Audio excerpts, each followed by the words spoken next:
De retour sur Europe 1 avec toujours Ophélie Roch, Philippe Bilger, Gilles Boutin, Michel Fayad. On est toujours également avec Arthur Delaborde du service politique d'Europe 1 et on écoutait tout à l'heure Marc, auditeur d'Europe 1 qui a suivi hier soir les vœux du président de la République Emmanuel Macron. On a bien entendu son mécontentement, Marc qui n'attend plus grand chose du président de la République.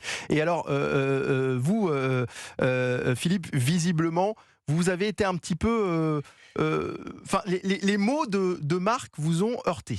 Ah, oui, mais C'est ce que vous évidemment, me disiez il a pendant tout la à fait pub, le droit de les dire. Moi, j'ai trouvé que sur le plan de la forme, c'était un bel exercice verbal de presque 10 minutes.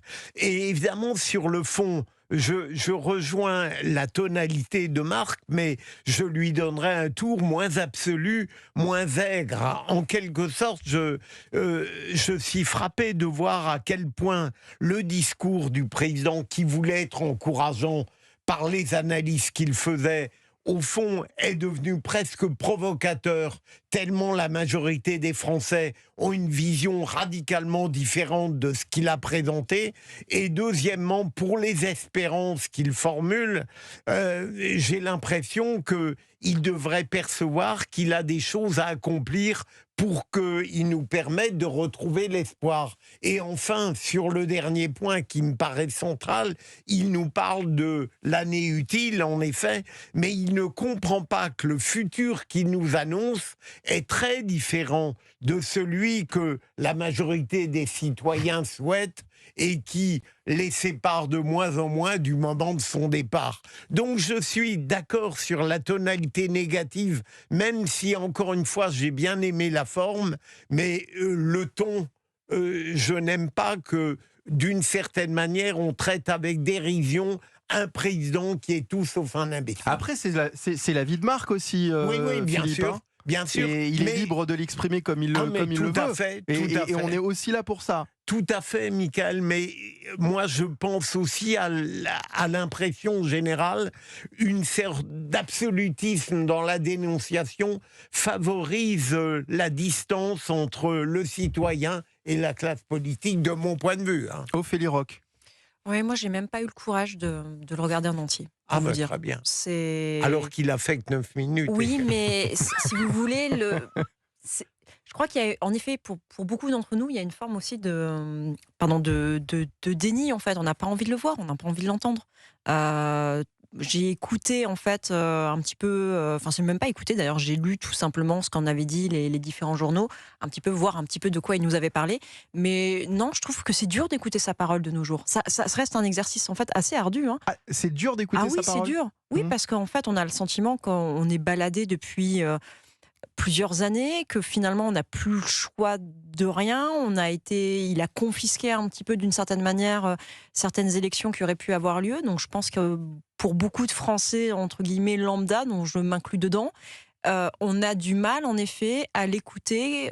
Il n'y a pas en plus, il n'arrive plus, si vous voulez, à dégager une forme de respect qu'on pouvait avoir pour des présidents, même qu'on n'aimait pas. C'est-à-dire que même les gens, je pense aux précédents présidents, les gens parfois ne les appréciaient pas, pas spécialement, mais il y avait quand même une forme de respect. Il y avait quand même une forme, voilà. J'ai toujours, depuis toute petite, écouté toutes les allocutions présidentielles parce que pour moi c'était un moment important de la vie politique. Et là, cette année, pour la première fois, j'ai tenté. Et puis à un moment, je me suis dit, maintenant, j'ai autre chose à faire, en fait. Michel Fayad, juste avant, on va parler du bilan sécuritaire aussi de cette soirée de réveillon dans un instant avec Amaury Brelet. Mais Michel, est-ce que vous avez suivi les vœux d'Emmanuel Macron à la télévision hier soir ? Non plus. Pas du tout. Vous faites...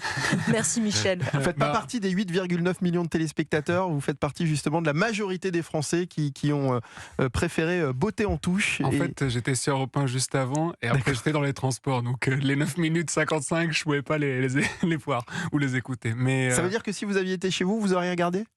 Je sais pas sûr. Trop, pas sûr. Mais parce qu'en fait, je trouve que c'est plutôt lui qui a dégradé la fonction présidentielle. Lui et ses prédécesseurs, notamment François Hollande. Enfin, ça fait un certain temps déjà.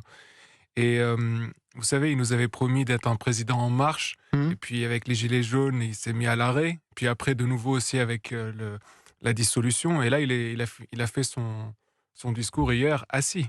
Oui. Donc c'est très en symbolique, en fait, toute cette évolution du mandat d'Emmanuel Macron. Et c'est vrai que dans ses précédents discours, il était plutôt debout en général, Emmanuel Macron. Ah oui. Il y a eu beaucoup de C'est discours symbolique, hein, vous ouais, savez. ouais, c'est vrai ce que vous dites. Donc c'est un président qui est maintenant passif. Il s'assoit, il va regarder ce qui se passe. Puis il nous promet quoi en fait? L'euthanasie. Enfin, c'est pas très réjouissant pour terminer Mmh. son mandat. Et qu'est-ce qu'on retiendra de son mandat? Il a là, sa réforme de la retraite, il y est revenu. Euh, Qu'est-ce qu'on Oui, retiendra? ça veut dire que finalement ces annonces, ces promesses aujourd'hui n'ont Rien plus du vraiment tout. de valeur aujourd'hui. Oui, et c'est pour cela que se pose, au-delà de son simple mandat, la Mmh. question, à mon sens, de la durée du mandat présidentiel, du nombre de fois qu'un président pourrait être élu. Enfin, je pense que le septennat, c'est un meilleur format, et peut-être qu'un seul septennat serait pas mal.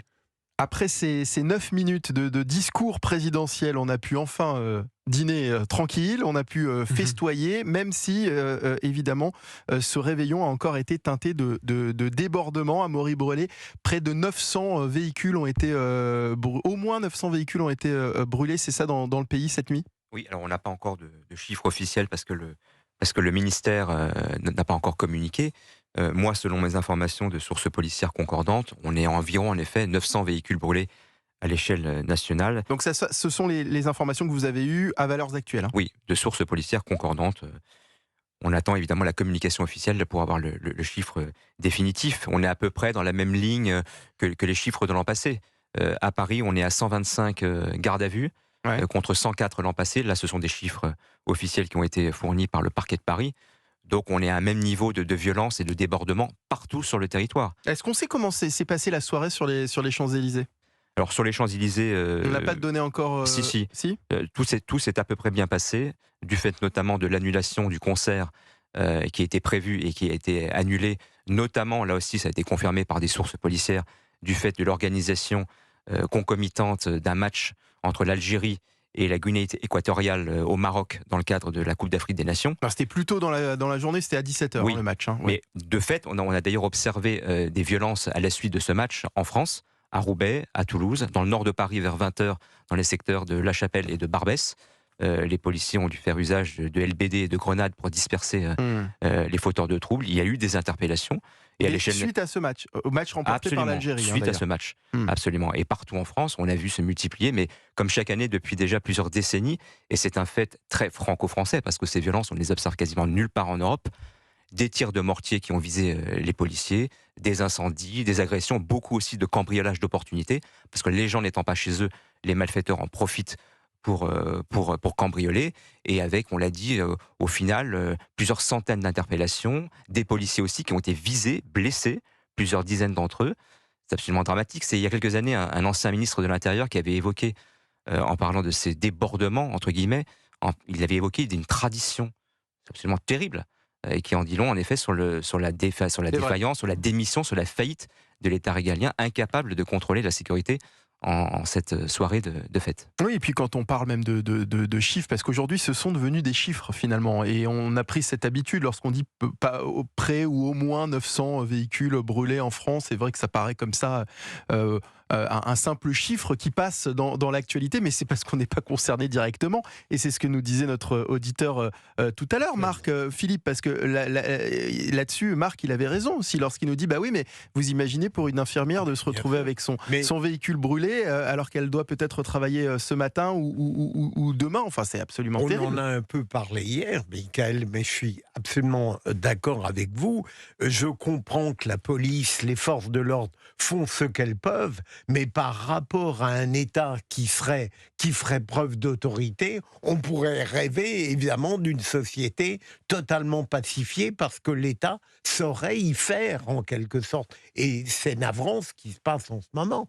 C'est-à-dire que on cherche le moindre mal possible, mais ça n'est pas le bien qu'on rêverait dans une société démocratique. Et moi, ce que je trouve encore plus navrant, mais effectivement, on l'évoquait hier, vous avez raison, Philippe, Gilles Boutin, ce qui est terrible, c'est que finalement, on s'est habitué à vivre de cette façon-là, et on s'est habitué aussi à recevoir ce type d'informations. Et je crois que la France, c'est même pas que je crois, hein, c'est que d'après la documentation, la France est le seul pays à avoir ce rituel, cette tradition du 31 décembre. Il existe des violences également, et il y en a qui ont été recensées dans d'autres pays, en Belgique ou en Hollande, mais c'est de manière plus sporadique et plus localisée. En France, on est le seul pays à avoir cette désormais tradition depuis la fin des années 80-90 pour le 31 décembre.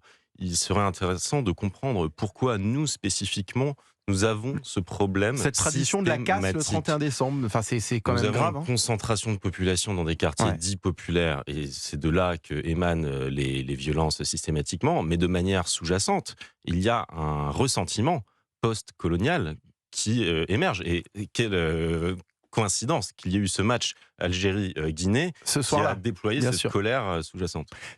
On a Sylvain qui est avec nous, Sylvain André qui est porte-parole du syndicat de police Alliance du côté de Strasbourg, vous Sylvain André, hein, si je me trompe pas, hein, c'est bien ça?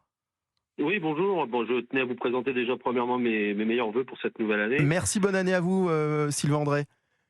Alors je crois qu'il y a eu beaucoup de débordements également du côté de Strasbourg, beaucoup de véhicules brûlés hier soir, c'est ça? Bah oui, je rejoins l'ensemble de vos journalistes sur le plateau, hein. À ce jour, c'est un choc d'autorité indispensable qu'il faut face à l'inacceptable, hein, parce que encore plus de 100 véhicules brûlés hier sur Strasbourg, 30 interpellations et surtout, ce qui est dramatique, plus de 25 effectifs de police blessés lors de cette nuit de la Saint-Sylvestre. C'est inadmissible et c'est pas acceptable à ce jour. Mes collègues sont pas des cibles et sont pas là pour se faire blesser lors de ces agissements et surtout blessés par quoi? Par des détentions d'artifices, de feux d'artifice, hein, qui sont utilisés contre mes collègues. Et je rappelle quand même qu'il y avait un arrêté d'interdiction pour la détention et l'usage de ces artifices, mais malheureusement on brave ces arrêtés et on continue à s'en prendre aux forces de l'ordre. Et ça c'est absolument terrible. Quel était le dispositif mis en place hier du côté de Strasbourg, Sylvain André?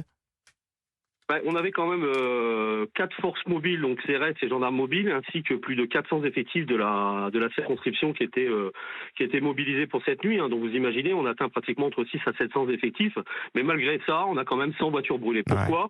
Tout simplement parce qu'on avait quand même un arrêté également interdisant les mineurs un couvre-feu, mais bravé. Donc on est peut-être aussi sur un problème d'éducation. Je veux dire, les parents, il faudrait peut-être qu'ils prennent conscience qu'un enfant de 12 ans avec un artifice dans les rues, c'est inacceptable et c'est plus tolérable en France, quoi. Merci beaucoup Sylvain André. On a une grosse pensée évidemment pour tous vos collègues qui ont travaillé toute la nuit et puis d'une manière générale pour toutes les personnes qui étaient sur le pont cette nuit de la Saint-Sylvestre. Merci à vous, la pause, le point sur l'actualité dans un instant.